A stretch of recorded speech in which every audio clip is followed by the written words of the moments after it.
Today is Monday, September 23rd, and today's agricultural fact of the day is hens begin laying at around 6 months of age and can continue for 5 to 10 years. Hens need at least 12 to 14 hours of light each day to continue laying eggs. Now at this point, I have a lot of random chicken facts that I will be using, and I just kind of jump around with them. They're not really in a specific order.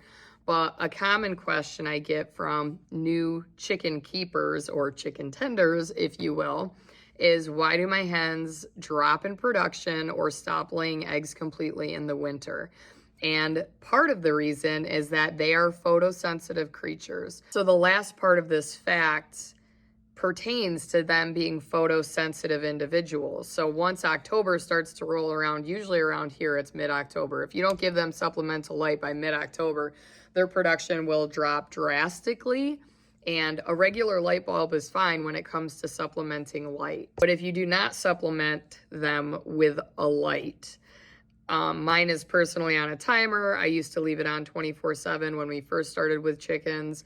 It didn't affect them longer term, but I know that now being on a timer, I feel a little bit better about it because at least they do have time to rest. But if you don't provide them with supplemental light, they will go into a molt as the daylight length shortens coming into October.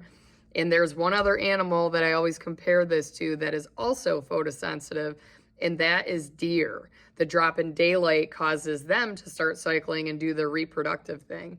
So as chickens are shutting down, deer are ramping up. Now, those are not the only photosensitive animals. I do know that there has been research done with sheep specifically and controlling the light that is exposed to their eyeballs to try and force them to cycle during times of the year that they would not naturally cycle. And in case you don't know what molt is, basically that's when they start to drop all their feathers and they use that protein instead of producing eggs, they use it to creating new feathers. So that's it for today's agricultural fact of the day. I hope you learned something.